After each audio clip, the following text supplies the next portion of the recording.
Saya pernah punya pengalaman pribadi teman-teman sekalian di Jakarta.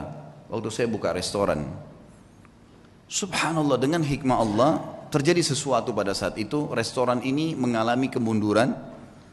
Kemudian saya tidak tahu harus berbuat apa lagi. Lalu kemudian saya tetap menjaga komitmen di jalan Allah Subhanahu wa taala. Itu memang kebetulan tidak ada duit sama sekali. Restoran ini harus dibongkar total, pindah dari tempat sewanya. Saya nggak tahu harus buat apa. Yang saya lakukan adalah saya coba pada saat gentingnya seperti itu, bagaimana justru kita gencet diri kita untuk lebih dekat dengan Allah. Hati-hati, jangan malah masuk ke dalam hal yang haram, karena makin memuncaknya sebuah cobaan, maka makin dekat jalan keluar dari Allah. Ini sudah harus 1 minggu lagi saya bayar, dan kalau tidak dibongkar paksa, bisa rusak barang-barang. Nilainya, barang yang ada di situ tidak kurang dari 1 miliar rupiah. Ini kalau dibongkar, dirusak semua, ini jadi masalah. Dan ini ada investor yang masuk dengan saya. Ya Rabbi, apa jalan keluarnya? Coba saya menghubungi ayah saya, kebetulan alhamdulillah beliau masih hidup, tolong doain saya, mudah-mudahan ada jalan keluarnya.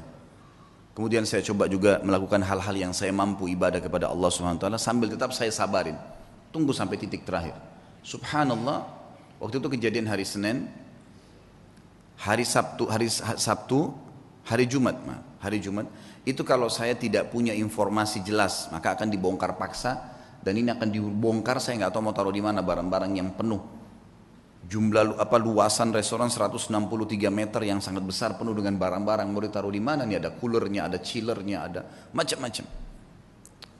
Subhanallah, hari Rabu saya pengajian malam di Blok M Square di Jakarta. Ada satu jemaah saya, jazakallah khair. Beliau rupanya penggemar ceramah tapi sering dengar di YouTube. Tinggal di Perancis, orang kita. Beliau datang, bukan WhatsApp ke saya, Ustaz saya lagi mau ke Jakarta, saya lagi di Jakarta, saya ingin hadir langsung ceramahnya Ustaz. Oh fadlan, silakan antum datang ke Blok M Square hari Rabu malam ini. Kebetulan maghrib isya ada materi dosa-dosa besar, habis isya insya Allah akan ada tanya jawab sampai jam 9 malam. Datanglah beliau, habis selesai ceramah dia datang salaman sama saya, karena saya belum pernah lihat fisiknya, cuman selama ini kontek-kontekan program sosial yang saya kasih, sumur lah, beli motor buat dai lah, beragam macam program yang saya kadang-kadang buat di pengajian, itu semua dia ikut menyumbang. Sampai terakhir jazakallah khair, beliau nyumbang untuk mengumrohkan 2 orang hafid Quran. Yang saya buatin program, kemudian alhamdulillah dia ikut. Yang jelas teman-teman sekalian, saya waktu itu kemudian saya ngobrol sama dia habis sholat, lalu kemudian saya kasih di mobil saya, kebetulan ada beberapa buku agama, silahkan ambil, bawa pulang, mungkin antum bisa baca-baca. Pas mau pisah, hitungan 2 menit sebelum pisah, dia ngomong sama saya, Ustaz saya kemarin ke Ajwad, ke restoran antum, tapi tutup. Oh iya akhi, udah tutup itu, mungkin sekitar sebulan sekalian tutup. Dan memang keadaannya sekarang kayaknya udah gak bisa saya lanjutin sewanya karena terlalu mahal. Dan ini insya Allah akan mungkin dibongkar, dalam 1-2 hari ini sudah akan dibongkar. Mungkin memang tidak bisa buka lagi. Loh kenapa Ustaz masalahnya? Saya ceritain sepintas, karena sewa ini harus bayar per bulan sekian, jadi saya tidak bisa menjalankan lagi. Tapi memang nilainya restoran sekian, mungkin saya akan buka. Saya sudah coba tawarkan saham ke beberapa jemaah, memang belum ada jalan keluar. Emang sahamnya berapa Ustaz? Sahamnya sekian, saya bilang. Ada nilai yang saya sebutin, tentunya tidak layak saya sebutin dalam pengajian. Kemudian dia bilang sama saya, kenapa Ustaz baru bilang? Saya sebenarnya baru kemarin ikut investasi di satu perusahaan yang saya inginin. Baik Ustaz, berikan saya waktu, malam ini saya bicara sama istri, siapa tahu ada jalan keluar. Fadhal, silahkan. Saya pulang ke rumah. Kemudian saya setelah mandi segala, mungkin sekitar jam 10 malam saya dihubungin sama beliau. Ustaz saya sudah musyawarah sama istri, kayaknya saya akan ikut sama antum nih.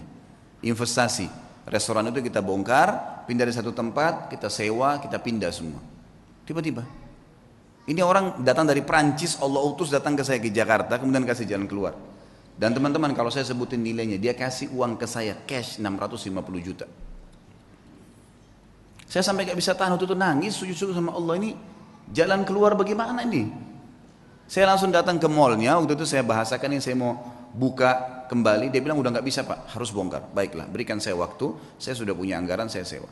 Besoknya saya keliling, subhanallah, saya lowongin waktu, tidak ada saya kosongin pengajian, saya dapat tempat kontrakan baru, ada tempat lebih besar, saya bisa bayar, pindah semua dengan mudahnya. Dalam 2 minggu setelah itu sudah pindah semua, alhamdulillah, dan sekarang berjalan sudah hampir 2 tahun. Sabar sedikit dalam ketaatan, dan Allah Azza wa Jal ada bersama kita teman-teman sekalian. Innallaha ma'al ladzina taqaw wal ladzina hum muhsinun. Allah sudah katakan, Allah akan selalu bersama dengan orang yang beriman dan orang yang berbuat baik. Ini tidak, kadang-kadang orang sudah dalam keadaan genting, susah, maksiat lagi. Tambah kebar, tambah mabuk, tambah berzina, menambah, menumpuk-numpuk masalahnya. Sementara masalah kecil saya sudah cukup membuat masalah yang besar buat kita. Maka harus sabar. Yakin dengan Allah Subhanahu wa ta'ala.